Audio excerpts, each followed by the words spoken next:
Bonsoir à tous ici présents, bonsoir ou bonjour aussi à ceux qui suivront ce programme en différé via Internet. Nous sommes Nadine et Dominique Philly, nous étions à Lyon depuis 17 ans jusqu'au début de cette année et nous sommes revenus à Nantes depuis quelques mois pour la retraite. Alors, on est tous les deux focolari mariés, on est tous les deux dans nos focolars respectifs à Nantes et on a 5 enfants et 5 petits-enfants. Voilà.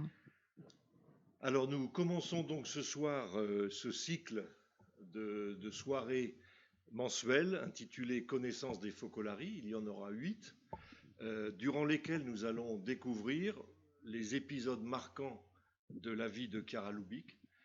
Certains de ces épisodes sont bien connus pour certains, d'autres, comme vous le verrez, tout aussi importants, sont beaucoup moins connus. Et on voulait situer cette série de soirées sur l'histoire du mouvement dans la perspective d'un moment un peu particulier qui aura lieu à l'Ascension, en vue de la publication des écrits du Paradis de 49. Donc voilà. Quand on reprend l'histoire de Chiara Lubich, il est assez frappant de constater à quel point elle s'est laissée guider par les personnes qu'elle rencontrait tout au long de sa vie et qui l'ont aidée à finalement comprendre le chemin que Dieu lui proposait de parcourir. Elle avait surtout cette foi immense et cette disponibilité intérieure qui rendirent possible l'action de l'Esprit Saint en elle. Le mouvement des Focolari est ainsi né pour porter dans l'Église et dans le monde le charisme de l'unité, contribuer à que tous soient un. Et en cherchant à mieux connaître cette histoire, notre histoire, celle de notre famille spirituelle, en profitant aussi de ces soirées pour vivre, nous l'espérons, de beaux moments de communauté qui resserrent les liens entre nous, nous comprendrons certainement mieux ce que nous sommes appelés à vivre aujourd'hui.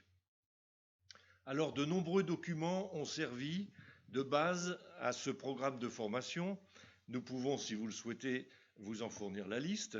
Il s'agit de textes déjà publiés, pour la plupart, une grande partie n'existant qu'en langue italienne. Après notre exposé, nous vous laisserons la parole pour que vous puissiez faire part de vos réactions et ou poser éventuellement vos questions. Bonne soirée à tous.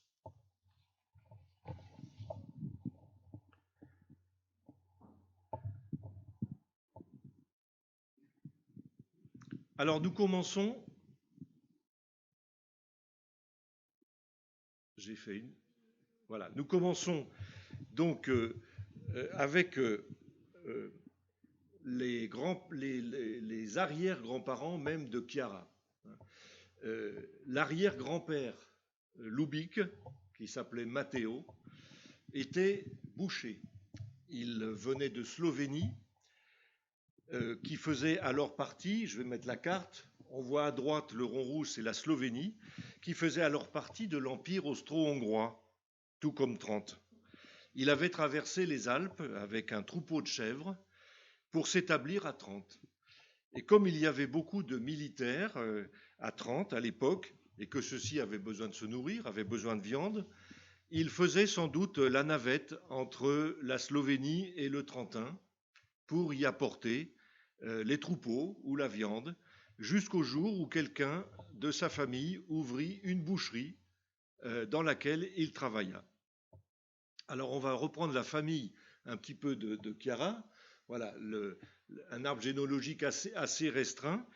Le grand-père paternel, le grand-père paternel de Chiara s'appelait Luigi. Vous voyez peut-être pas très bien dans le fond, mais comme le père de Chiara. Le grand-père et le père de Chiara s'appelaient de la même façon. Lubich, c'était un nom assez connu, assez courant en Hongrie, en Slovénie aussi, en Croatie. Et la ville de Ljubljana, qui est la capitale de la Slovénie, aurait la même racine, qui veut dire amour. La maman de Chiara s'appelait Luigia Marincons, d'un nom d'origine noble espagnole, et elle était issue d'une famille très catholique. C'était une femme très vive, avec une intelligence brillante. Sa mère, la grand-mère de Chiara, donc, était une cuisinière réputée dans les hôtels de Madonna di Campiglio. Luigia était veuve, sa maman, donc d'un certain Nardelli, qui était mort peu de temps après son mariage, et d'ailleurs on l'a surnommée l'épouse vierge. Le père de Luigia, donc le grand-père maternel de Chiara, venait lui d'un village qui s'appelait Corredo in Val di Non, dans le Trentin, tout ça dans le Trentin. Il était venu à Trente et il exerçait le métier de conducteur de fiacre, et le principal de son travail consistait à mener les voyageurs depuis la gare jusqu'à leur maison. Il faisait le taxi. Alors une petite précision historique à propos du Trentin, qui était alors autrichien.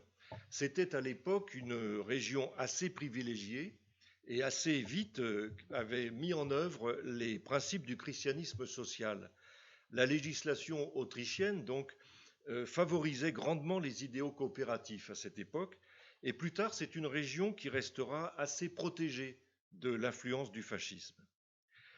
Le père de Chiara, donc Luigi, était socialiste.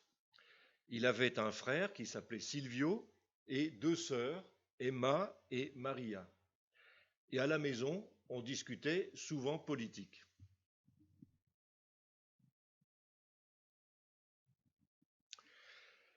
Alors, les parents de Chiara se sont connus dans l'imprimerie où ils travaillaient, l'imprimerie de Cesare Battisti. Cesare Battisti, c'était un député du Trentin qui avait été élu en 1911 à la Chambre autrichienne, et cette province donc faisait partie de l'Empire austro-hongrois, comme on a dit.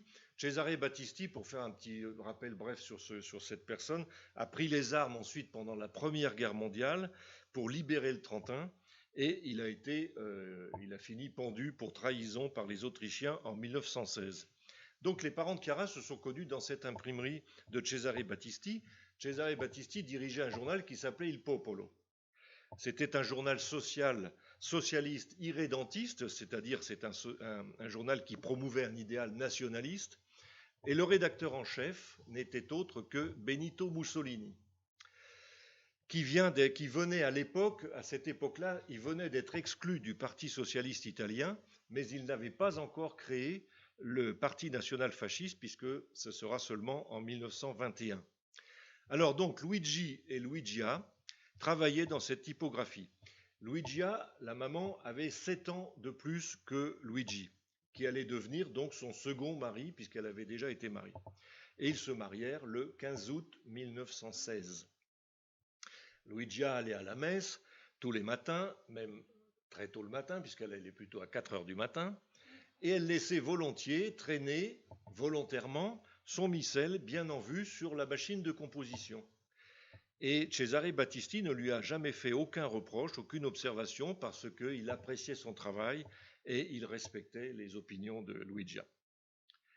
On arrive en 1918, lorsque le père de Chiara part à la guerre. Luigia, la maman, reste donc seule dans cette ville de Trente qui était très exposée, et elle échappe à l'exode massif qui avait eu lieu alors vers la Bohême, vers la Moravie. Et Luigi, qui se trouve alors en Galicie, la Galicie c'était une partie de la Pologne, est blessé, et pendant 1 mois, il fait la navette entre plusieurs hôpitaux, d'abord à Budapest, puis à Innsbruck. En 1918, après que l'Italie soit devenue italienne, le 3 novembre, Luigia réussit à faire savoir à son mari que Gino est né, parce que le papa n'était pas là. Et Luigi obtient une permission de quelques jours pour venir voir son fils. Puis il retourne dans un hôpital militaire où il restera ensuite jusqu'à la fin de la guerre. Après la guerre, les parents de Chiara ne reprendront pas le travail à la typographie parce que l'imprimerie a été fermée. Et Luigi se lance alors dans le commerce du vin avec son frère Silvio. Ils reprennent l'entreprise transmise à la mort du grand-père. Et ils exporteront leur vin jusqu'en Autriche et en Allemagne. À la fin de la Première Guerre mondiale, le Trentin, région historique de l'Empire austro-hongrois, est cédé par l'Autriche à l'Italie. Et on arrive donc tout doucement en 1920. Silvia Lubich Chiara a donc déjà un frère, Gino, qui est né en 1918, et elle, Chiara, naît le 22 janvier 1920. Au deuxième étage de la maison qu'on voit à gauche, là la maison a été rénovée, au 41 Via della Prepositura. Alors c'était juste face à la place de Sainte-Marie-Majeure, où il y a une très grande église. L'appartement se compose d'une cuisine, d'une petite chambre tout en long et de la chambre à coucher des parents.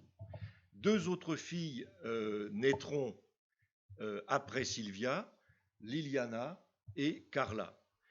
Aujourd'hui, ils sont tous décédés. Gino est décédé en 1993.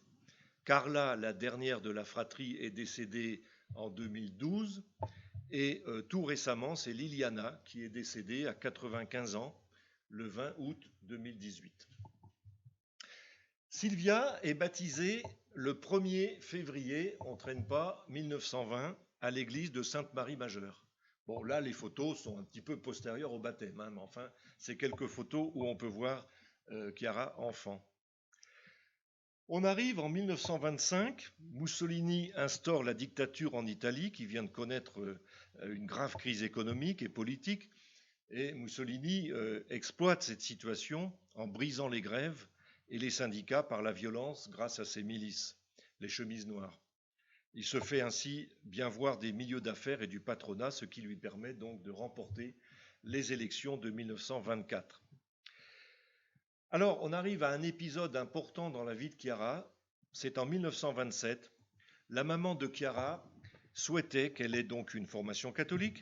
Et tous les vendredis, à 15h, sœur Carolina Maria Capella, s'appelait exactement, elle est morte en 1964, de la congrégation des sœurs de Maria Bambina, on les appelle aussi les sœurs de la charité des saints Bartholoméa et Vincenza, bon, enfin bref, peu importe. Elle emmenait cette sœur Carolina, Chiara, devant le Saint-Sacrement, et Chiara elle-même racontera cet épisode marquant à des Gen 3. J'avais 7 ans et j'aimais beaucoup tout ce qui concernait la religion. J'étais comme attirée par les choses de Dieu. À l'époque, j'étais suivie par une sœur qui s'appelait Sœur Carolina. J'allais trouver cette sœur avec mes autres compagnes qui avaient 5 ans, 4 ans et 6 ans. Elle m'emmenait tous les vendredis à 3 heures de l'après-midi dans une église de 30 avec mes autres petites compagnes.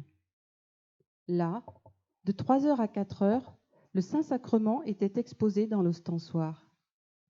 Et moi, je restais à genoux, en adoration, pendant 1 heure entière. Je sentais que Jésus me poussait à lui demander quelque chose. Je le regardais fixement dans l'hostie et je lui disais : « Écoute, Jésus, tu as créé le soleil, il éclaire et réchauffe.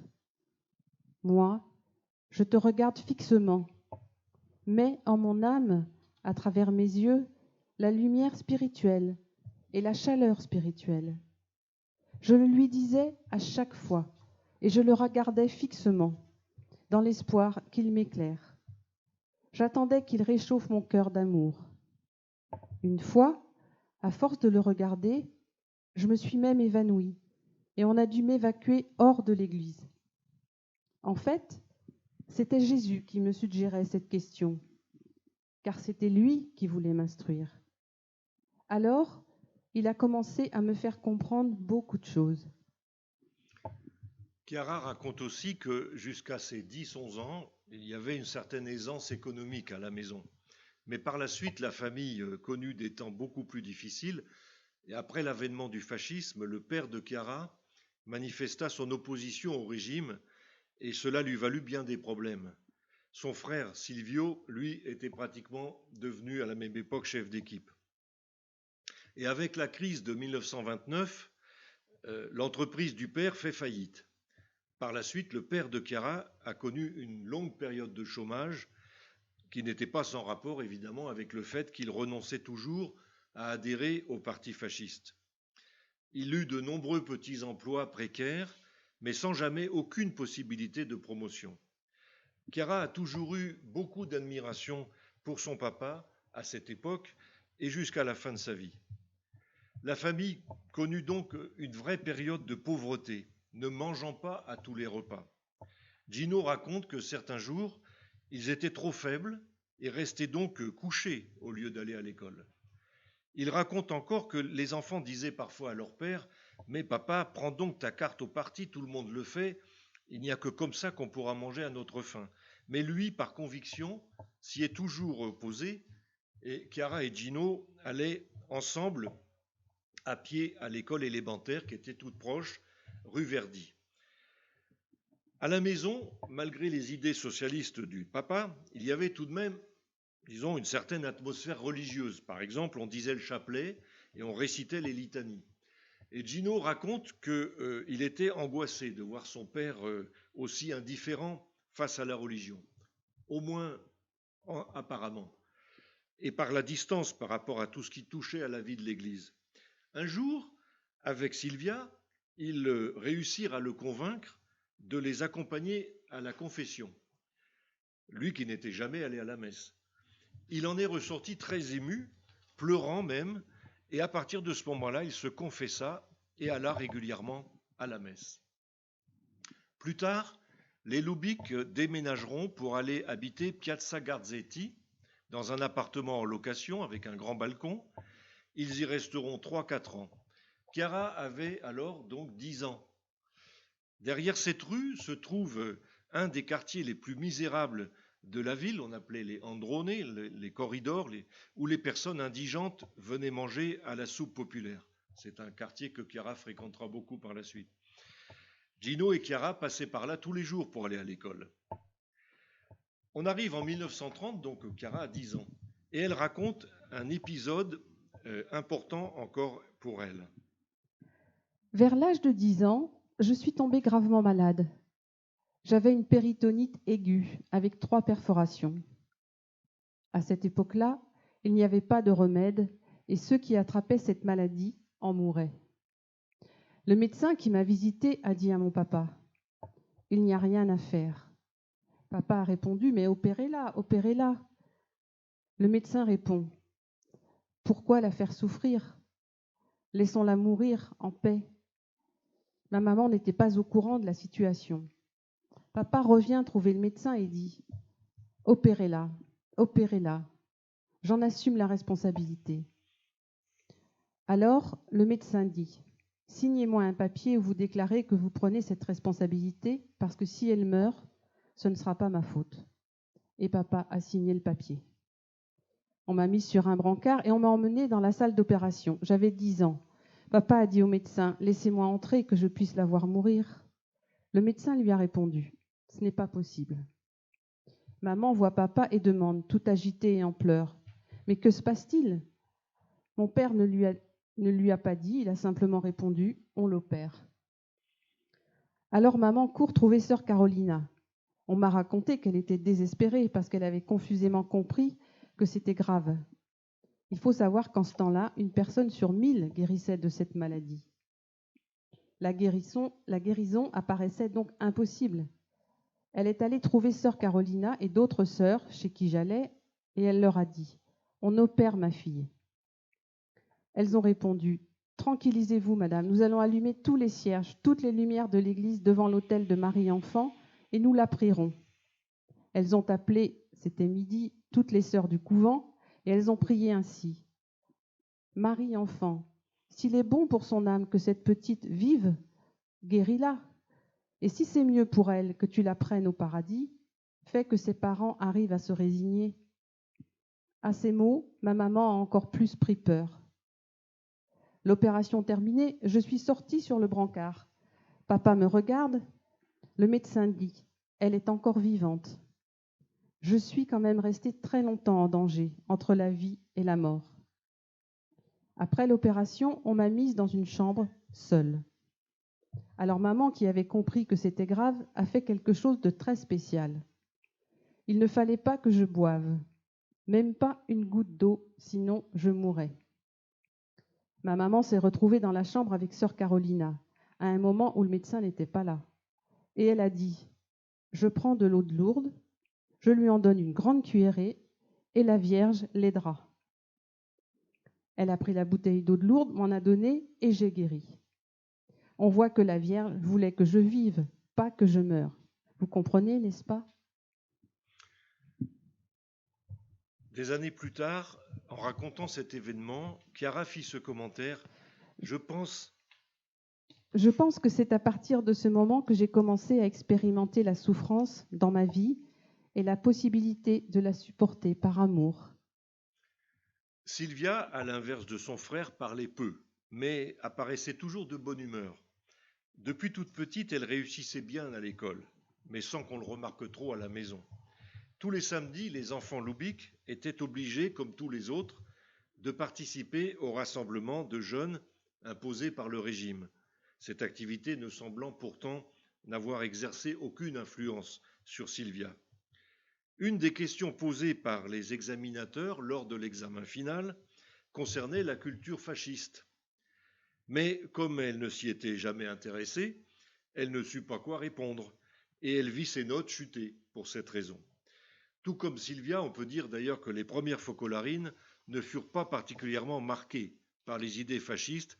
On peut penser que leur intérêt se portait fort heureusement ailleurs. Un jour, un professeur avait demandé à voir la mère de Chiara.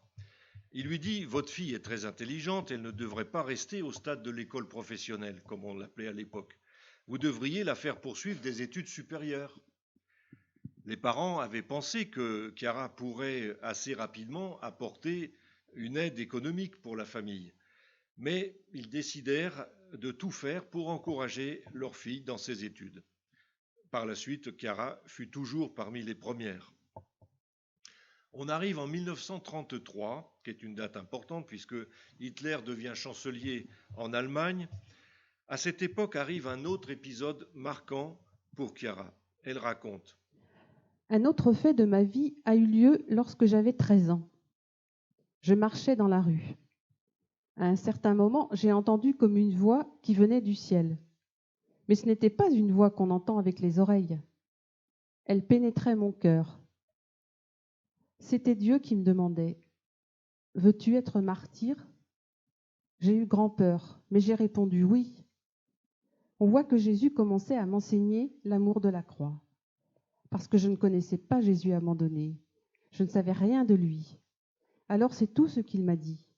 Mais je me souviens encore de l'endroit précis, à 30. En 1934, la famille déménage à nouveau pour aller de l'autre côté de la Fersina, la rivière qui traverse Trente, au numéro 1 de la Via Gocciadoro. L'année suivante, le jour de la Saint-Thomas d'Aquin, Chiara était avec une amie qui s'appelle Valentina Ghela, une camarade de classe, et elle raconte. Plus tard, je me trouvais avec une amie, j'avais 2 ans de plus qu'elle, j'avais 15 ans.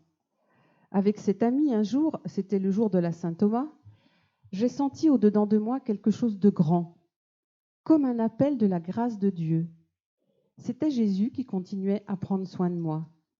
Cet appel disait « Deviens sainte, deviens sainte, deviens sainte ». Alors je vais trouver ma compagne, elle s'appelait Valentina, et je lui dis « Nous devons devenir saintes. Viens, descendons en ville où se trouvait alors le centre des étudiantes catholiques. Allons le dire au prêtre, à l'aumônier, que nous voulons devenir saintes. » Nous courons à l'endroit où se trouvait le prêtre. Il y avait aussi des demoiselles dirigeantes des étudiantes catholiques. Je leur ai dit la chose. Elles ont souri et ont dit « Ce serait bien de s'occuper un peu de cette jeune fille. On ne sait jamais. » C'est ainsi que ce prêtre, en plus de sœur Carolina, m'a aidé en m'apprenant quantité de choses intéressantes. Ce prêtre s'appelait le père Cesconi. Il leur propose alors de participer aux réunions des jeunesses catholiques et plus tard à leur branche étudiante. Chiara fréquente alors l'école d'institutrice de Trente, l'Institut Rosmini, tout en donnant des cours particuliers pour aider la famille économiquement. Vous connaissez peut-être l'épisode que Chiara vécut avec son professeur de philosophie qui était athée ou au moins agnostique. Chiara raconte. J'étais à l'école, il y avait un professeur qui nous enseignait la philosophie. Il était athée, il ne croyait pas en Dieu, ni à l'Église, mais il parlait si bien qu'il nous fascinait, et toutes mes compagnes étaient pendues à ses lèvres, comme s'il s'agissait d'un demi-dieu ou je ne sais quoi. Mais il disait plein de choses fausses contre la Vierge Marie, contre l'Église. Je sentais intérieurement que ce n'était pas vrai. Je levais sans cesse le doigt et je disais « Non, monsieur le professeur, vous vous trompez, ce n'est pas vrai ». Je risquais d'attraper de très mauvaises notes parce qu'à chaque cours, je levais le doigt et je contredisais le professeur. « Ce n'est pas vrai, ce n'est pas vrai ». Mes camarades s'agitaient.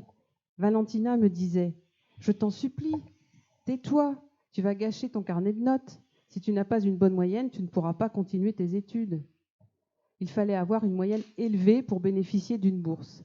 Sinon, il fallait payer et mes parents étaient pauvres. Je lui répliquais « Je n'y peux rien, je ne peux pas me taire ». Et je levais encore le doigt. Alors le professeur me disait « Calme-toi, calme-toi » et il me faisait rasseoir. La fin du trimestre arrive. Le proviseur arrive et distribue les carnets de notes. Nous ouvrons nos carnets et que vois-je ? 10 en philosophie. Le seul 10 sur 10 de toute la classe. Un jour, le professeur a craqué et il m'a dit « Écoute Sylvia, je t'en prie, maintenant tais-toi, arrête et si tu veux, on en reparle après. » Avec quelques camarades, nous allions régulièrement prier à l'église pour la conversion de ce professeur. Le professeur m'a parlé pendant 1 heure pour me convaincre que ce qu'il disait était vrai. Je lui disais non, ce n'est pas vrai, monsieur le professeur. Puis à la fin, il m'a dit « Écoute Sylvia, ne le dis à personne, c'est toi qui as raison. Mais je te prie de ne le dire à personne. » Alors je me suis tue et je suis sortie. Mes compagnes m'ont demandé « Comment ça s'est passé ?» Comment ça s'est passé ? J'ai répondu « Allons à l'église pour remercier Dieu. » Et c'est tout. Nous sommes allés à l'église. Peu après notre conversation, je rencontre le professeur dans la rue. Je marchais sur un trottoir et lui sur l'autre en face. Il me voit et me dit « Sylvia, je vais à sa rencontre. » Il dit « Tu sais, j'ai beaucoup de difficultés en famille. Je souffre beaucoup. Alors, je suis allée à l'église où tu vas toujours et j'ai prié ce Dieu que tu aimes. J'espère qu'il m'aidera. C'est la dernière fois que je l'ai vu. Puis la guerre a éclaté. Il était capitaine dans la marine. Il est mort et je suis sûre qu'il est allé au paradis. Vous voyez comment Jésus a fait entrer en moi la lumière de la vérité ? Naturellement, je ne comprenais pas bien tout du premier coup. Une chose, je la comprenais, l'autre non. Je comprenais au fur et à mesure. En 1938, Chiara obtient son diplôme d'institutrice, avec la mention « Très bien ». Elle avait pour projet de s'inscrire ensuite à l'Université catholique de Milan. Elle souhaitait entendre parler de Dieu et de la vérité. Elle voulait connaître Dieu. Elle s'inscrivit donc au concours d'entrée. 33 places gratuites devaient être attribuées. Elle se classa malheureusement 34e à cause d'un malheureux point. Elle fut donc refusée et ce fut un coup très dur pour elle. Assise à côté de sa mère sur le canapé, elle pleurait longtemps, mais elle entendit une voix intérieure lui dire « C'est moi qui serai ton maître ». Elle ne comprit pas vraiment ce que cela voulait dire, mais elle retrouva la paix. Chiara avait postulé pour un poste d'institutrice et le premier qu'on lui attribua fut à Castello di Ossana et à Livo, dans le Val di Sole, un village que l'on ne pouvait rejoindre que grâce à un petit train de montagne qui mettait au moins 5 heures pour arriver. Après, il fallait encore faire un bon bout de route à pied. Chiara habita près de la paroisse dans une petite chambre qu'elle avait louée au curé. Elle se lia avec une jeune fille du coin, Elena Molignoni, qui devint sa confidente. Elena devint focolarine par la suite. Elle était la sœur de Giacomo Molignoni, qui deviendra lui aussi focolarino d'ailleurs. Beaucoup d'autres jeunes filles furent frappées par la façon de vivre de Sylvia, qui créa là-haut un groupe de l'Action catholique dans le village. Chiara restait en contact avec ces jeunes filles à travers des lettres. Chiara s'inscrira ensuite à l'université de Venise pour y suivre des études de philosophie, mais la guerre éclata. Nous sommes le 1er septembre 1939, l'Allemagne envahit la Pologne. Sylvia a 19 ans, elle est responsable de plusieurs groupes d'aspirantes de l'Action catholique, et elle est alors invitée à une rencontre de formation à Asiago, dans l'Altipiano, la région des hauts plateaux, dans les environs de 30 à 70 km de Trente. Mais son père lui interdit de s'y rendre. considérant le voyage beaucoup trop dangereux. Sylvia y renonce, elle obéit à son papa donc, mais fin novembre 1939, elle reçoit une autre invitation pour aller cette fois à un congrès de formation à Loreto, beaucoup plus loin cette fois, dans la région des Marches. La période étant plus calme, elle peut s'y rendre. Les étudiantes catholiques m'avaient invité à aller à un congrès. J'aimais beaucoup y participer parce que j'aimais entendre parler de Dieu. Pour moi, c'était ce qu'il y avait de plus beau à entendre parler de Dieu. Et comme la guerre était en train d'éclater, mon papa me dit « Je ne peux pas te laisser partir, parce que si la guerre éclate, il se pourrait que tu ne reviennes plus à la maison. » Alors, les larmes aux yeux, je vais au centre et je leur dis « Je ne peux pas y aller. Mon père me dit la volonté de Dieu et je ne peux pas. » Quelques jours plus tard, le danger de la guerre s'éloigne. Vous voyez ce que c'est l'obéissance.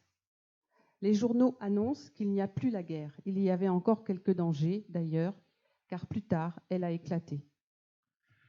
Le 2 décembre 1939, Chiara arrive à Loreto, dans cette petite ville où, selon la légende, aurait été transportée par des anges la maison de Nazareth où habitèrent Marie, Joseph et Jésus. La première fois qu'elle y entre, elle est saisie d'une forte émotion. Des larmes lui montent aux yeux. Elle médite sur tout ce qui a pu se passer en cet endroit. À chaque pause, elle se rend dans cette maison. Sylvia se sent irrésistiblement attirée par la contemplation de cette famille spéciale et unique. Le jour de la fin de la session, tout le monde se retrouve dans la basilique qui contient cette petite maison, et assise au fond de l'église, elle ressent comme une certitude de sa vocation. Je créerai derrière toi une foule de vierges. Le chemin qu'elle allait suivre aurait donc quelque chose à voir avec cette famille de Nazareth. Je vais donc à Lorette, j'entre dans la maison et là, le Seigneur m'a accordé des grâces extraordinaires. Parce que j'ai imaginé l'enfant Jésus, la Vierge, Marie se déplaçant d'un côté à l'autre de cette maison. Que c'est peut-être par cette fenêtre qu'est entré l'ange Gabriel, et qui sait les paroles qu'il aura prononcées Jésus. J'ai imaginé ces murs construits par Saint Joseph, ces murs qui ont résonné aux voix de Marie, de Joseph, de l'enfant Jésus. Et pourquoi pas à ces chants. J'en ai été si divinement impressionnée que je me suis recueillie en profonde prière, et je me suis mise à pleurer, appuyée au mur de cette maison, toute prise que j'étais par le mystère de la Sainte Famille qui s'est manifesté en ce lieu. Et là, le Seigneur m'a fait comprendre ceci. Quand tu seras plus grande, je t'appellerai, et ta vocation sera une maison. Ce sera le Focolare, qui sera comme une petite maison où se trouvent les Focolarini vierges et aussi les mariés, comme c'est le cas dans les Focolars, mais qui se consacrent à Dieu, parce que Marie est vierge, mais également mariée, parce que Saint Joseph est vierge, mais aussi marié, parce que l'enfant Jésus est vierge. Là, il m'a fait comprendre ma vocation. Puis je suis sortie de l'église, et dehors, il m'a fait voir. J'étais seule, et pourtant il y avait d'autres personnes. Il m'a fait voir, aux yeux de mon âme, une foule interminable de jeunes filles, de petites filles, qui auraient suivi le même chemin que moi. Je suis rentrée à 30 où j'ai retrouvé mon père spirituel qui m'a vue super heureuse et m'a demandé « Qu'as-tu, Sylvia? Que t'est-il arrivé ?» Je lui ai répondu « J'ai trouvé ma voie. » Le 8 décembre 1939, Chiara est de retour à Trente. Le curé de Castello la rencontre et, voyant sur son visage une joie particulière, lui demande si elle a trouvé sa voie. Il dit « Tu te maries ? Non. Alors tu te consacres comme vierge dans le monde, chez toi ? Non. Tu te fais religieuse ? Non. Et alors, je suis restée silencieuse parce que je ne savais pas comment lui expliquer. Mais j'avais trouvé ma voie. Elle ne savait pas en dire plus, mais pressentait que c'était une quatrième voie. Dès le lendemain, elle écrit aux jeunes de l'Action catholique de Castello pour leur raconter ce séjour. En 1940, un frère capucin proposa à Chiara d'aller travailler à plein temps à Cognola, dans les environs de Trente toujours, où il avait fondé un orphelinat, le collège séraphique. Chiara gagnait peu, mais elle était logée et nourrie. Le jour, elle faisait la classe et surveillait les enfants le soir.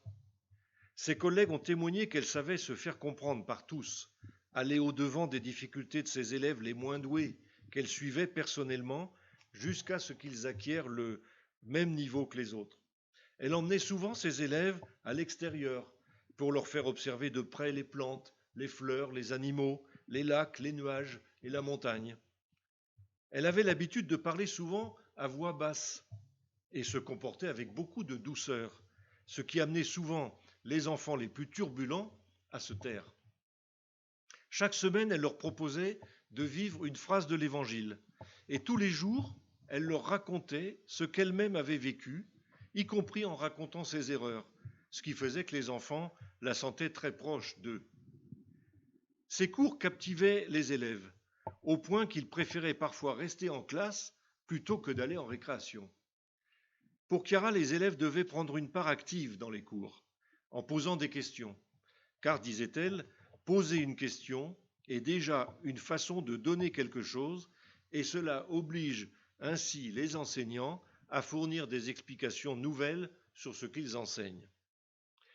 Une des collègues de l'époque, qui s'appelle Piera Folgereiter, témoigne dans un article paru dans la revue Città Nuova. Nous avions 20 ans, moi et Sylvia Lubic. Nous avions trouvé un poste d'enseignante à Cognola, au collège séraphique, collège des Capucins de Trente. Les pères cherchaient des personnes catholiques et dignes de confiance. J'étais très heureuse. Nous avions toutes les deux obtenu notre diplôme à l'Institut Rosmini. Nous avions participé ensemble à la section étudiante de l'Action catholique, mais je n'aurais jamais imaginé que j'aurais eu la chance de travailler avec Sylvia. Il y avait 5 classes. Nous faisions partie des enseignants qui, après avoir terminé les cours, se relayaient pour aider les élèves dans leur travail ou pour les surveiller au réfectoire pendant les repas. La journée de travail était bien remplie, de 7 heures le matin jusqu'à 20 heures, et ceci du lundi au samedi. Le jeudi était jour de repos. On utilisait la méthode alphabétique pour la lecture. Les châtiments corporels faisaient partie des moyens habituellement utilisés pour maintenir la discipline. Certains soirs, le supérieur du collège distribuait les punitions à l'aide de sa ceinture, et nous devions y assister en silence. Nous ne pouvions supporter cela, et nous sortions avec un immense nœud dans la gorge. Cette année-là, Pierita avait en charge la première classe, tandis que Sylvia avait la troisième et la quatrième. Elle suivait les plus grands, continue Pierita, et ne se contentait pas seulement de les aider dans leur travail. Elle s'intéressait à tout ce qui faisait leur vie. Au début, j'avais besoin d'être conseillée et je recevais de Sylvia de nombreuses suggestions très utiles. Elle était toujours prête à m'aider. Je n'avais jamais l'impression de l'importuner. C'était quelqu'un qui travaillait dur. Elle était précise et très attentive, toujours souriante et optimiste. Je savais pourtant que sa famille avait de graves difficultés financières, même si elle n'en parlait jamais. Par ailleurs, Sylvia était très bonne en dessin. Elle m'aidait à fabriquer des planches de dessin pour mes leçons. Je ne m'en suis jamais séparée et j'ai gardé de nombreux billets que nous nous échangions à l'époque. Dans un de ses billets, Piera écrit « Chère Sylvia, je suis un peu découragé parce que je n'ai pas réussi à faire comprendre la différence entre la syllabe et les sons qui composent la syllabe. Par exemple, j'ai dit faites-moi une syllabe et ils me disent robe. Comment dois-je faire? Ciao Chiara, je t'embrasse très fort, Pierita. » Alors Chiara lui répond très chère Pierita, ne te décourage pas pour des choses comme ça. D'abord, il n'est pas nécessaire que les enfants sachent ce que sont les syllabes. Il suffit qu'ils sachent les prononcer, les séparer les unes des autres. Alors fais comme ça, tu dis un mot, par exemple maison, casa, et tu leur demandes combien de fois j'ai ouvert la bouche. 2 fois. Et elle continue comme ça l'explication. Voilà, gros baiser Sylvia. Pierita ne s'était jamais vraiment rendu compte que Sylvia avait mis au point une méthode innovante pour enseigner la lecture et l'écriture.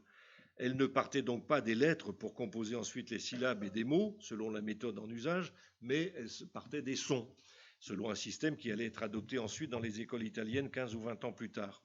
Le résultat était que les enfants lisaient et écrivaient couramment en 3 mois. Une vraie performance. Quand l'année scolaire s'est terminée, je suis partie et Sylvia y est restée encore pendant 3 ans. Et on s'arrête là pour notre première soirée. Alors, on est en 1939-40, et donc, dans la prochaine séquence, on va évoquer la naissance de la spiritualité du mouvement des Focolari. On va parler du moment où Sylvia décide de s'appeler Chiara. On va parler de la date importante du 7 décembre 1943, le jour de sa consécration, et puis de l'année 44 où il s'est passé tellement de choses avec ce fameux bombardement, et Chiara reste seule à 30 ensuite, alors que ses parents sont partis se réfugier à la montagne. On parlera aussi d'un personnage célèbre, important dans l'histoire, c'est le père Casimir, et on évoquera les premières compagnes de Chiara qui commencent à arriver, et donc le premier Focolare. Tout ça, ça sera le 9 novembre. Voilà, Voilà. merci à tous Merci de pour votre votre écoute. attention.